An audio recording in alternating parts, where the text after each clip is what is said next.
भरपूर औषधी गुणधर्म असणाऱ्या देठाची भाजी तुम्ही त्याच पद्धतीने खाल्ली असेल, पण आज बनवूयात अतिशय वेगळ्या पद्धतीने मस्त चवीला चमचमीत अशी देठाची भाजी। ही देठाची भाजी नेहमीपेक्षा वेगळी आहे, पण तरी देखील भरपूर कमीत कमी साहित्यांमध्ये आणि अगदीच झटपट कुकरमध्ये ही भाजी आपण बनवणार आहोत। यामुळे आपला वेळ सुद्धा वाचतो आणि चवीला सुद्धा भरपूर स्वादिष्ट होते। तर चला सुरुवात करूयात। सगळ्यात आधी मी इथं देठ आणलेले आहेत। तर अशा पद्धतीने काही ठिकाणी देठ मिळतात की ज्यांना पानं आणि मुळं तशीच असतात, किंवा बऱ्याचदा शहराच्या ठिकाणी तर देठ व्यवस्थित सोलून सुद्धा भेटतात। पण आता हे देठ कशी सोलायची हे सुद्धा पाहू। म्हणजेच काय तर याची ही हिरवी पानं जी आहेत ती आपल्याला काढून टाकायची आहेत। देठाचे सुद्धा वेगवेगळे प्रकार असतात, लाल कलरचे, हिरव्या कलरचे, असे वेगवेगळ्या प्रकारचे देठ असू शकतात। तर इथे सगळ्यात आधी मी पानं काढून घेतली। बरेच जण या पानांची सुद्धा भाजी बनवतात।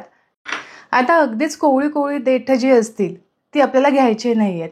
अशा कोवळ्या देठांची अगदीच खूप गाळ भाजी होते, यामुळे शक्यतो कोवळी देठ घ्यायची नाहीत।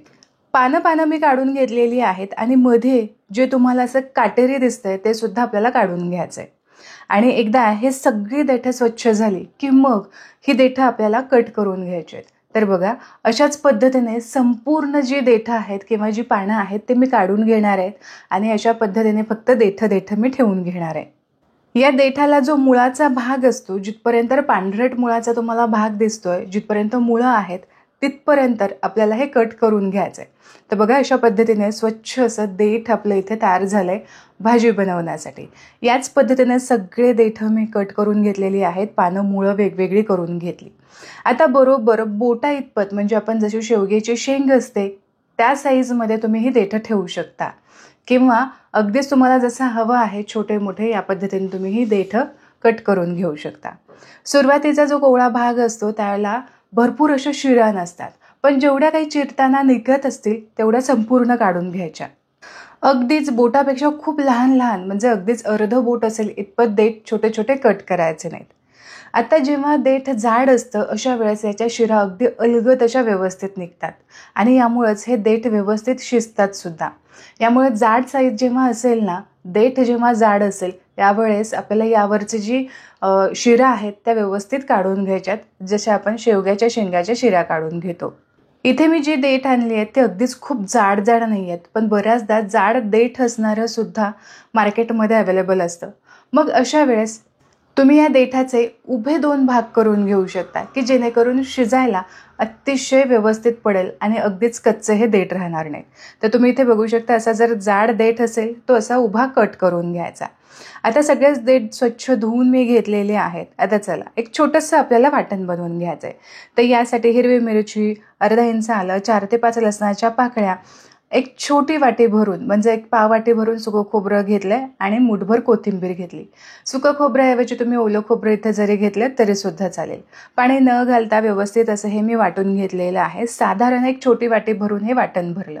अगदीच खूप वाटण करायची गरज नाही। जर तुम्हाला आलं लसूण यामध्ये घालायचं नसेल किंवा कांदा घालायचा नसेल, तसंही आपण कांदा घालणारच नाही आहोत, तरी सुद्धा कांदा आणि लसूण जर तुम्हाला चालत नसेल तर तुम्ही इथे स्किप करू शकता।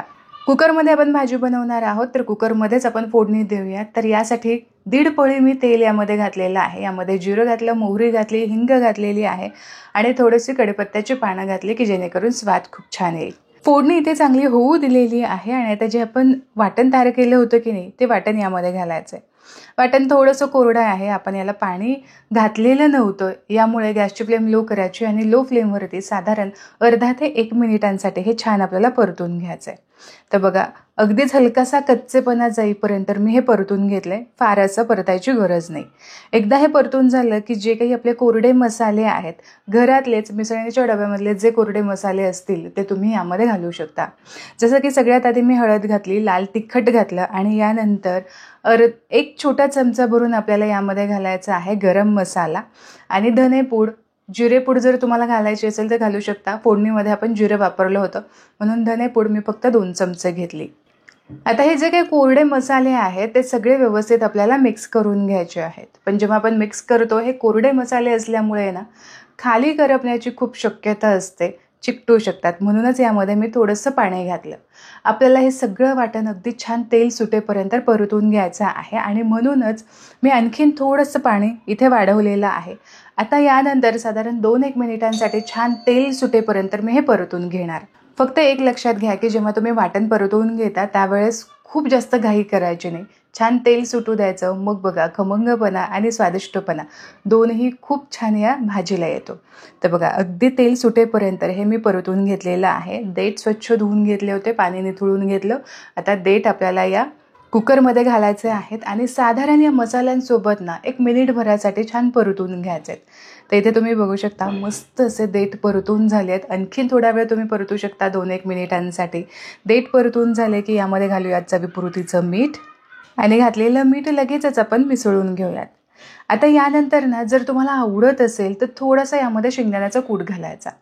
ऑप्शनल आहे. थोडीशी दाटसर भाजी होते आणि टेस्ट थोडीशी एनहान्स होते. नसेल आवडत, नसेल घालायचं तर तुम्ही स्किप करू शकता. साधारण 2 चमचे भरून मी इथे शेंगदाण्याचा कूट घालून मिक्स करून घेतलं, परतून घेतलं आणि यानंतर 1 पाऊण ग्लास भरून यामध्ये पाणी घातलं. म्हणजे ही देठ जी आहे ती पाण्यामध्ये बुडेपर्यंतच मी घातलेलं आहे. हवं असेल तर जास्त रस्सासुद्धा तुम्ही ठेवू शकता, जेणेकरून तुम्हाला भातासोबत किंवा भाकरीसोबत चुरून खाता येईल. पण इथे मी अगदी लपथपीत अशी भाजी ठेवणार आहे. चमचमीत अशी दिसायला हवी, खातानाही स्वादिष्ट लागायला हवी आणि भाकरीसोबत चपातीसोबत खाता येईल अशी भाजी. कुकरच्या 2 शिट्ट्या इथे मी करून घेतलेल्या आहेत आणि तुम्ही इथे बघू शकता मस्त चमचमीत अशी ही भाजी दिसत आहे. आणि आता थोडीशी भाजी ही मिक्स करून घेऊयात आणि तुम्ही इथे बघू शकता मस्त अशी चमचमीत ही भाजी तयार झालेली आहे आणि देठसुद्धा 2 कुकरच्या शिट्टीमध्ये अगदी व्यवस्थित शिजले जातात. 100% मी तुम्हाला सांगते, तुम्हाला पाहताच ही भाजी बनवावीशी वाटेल, खावीशी वाटेल आणि घरातल्यांना सुद्धा नक्कीच आवडेल. तर अशा पद्धतीने भाजी तुम्ही जरूर ट्राय करून पहा. डब्याला सुद्धा तुम्ही ही भाजी देऊ शकता. देठ आहेत जे भरपूर पौष्टिक असतात आणि अशा सीझनल भाज्या ज्या आहेत ते तुम्ही खायला हव्यात, मुलांना सुद्धा द्यायला हव्यात. तर आशा करते आजची ही वेगळी रेसिपी तुम्हाला आवडली असेल. रेसिपी आवडली तर व्हिडिओला लाईक जरूर करा. तुमच्या मित्र आणि परिवारामध्ये नक्की शेअर करा. पुन्हा भेटू अशाच एका रुचकर रेसिपीसोबत. तोपर्यंत स्वस्थ रहा आणि मस्त मस्त खात रहा.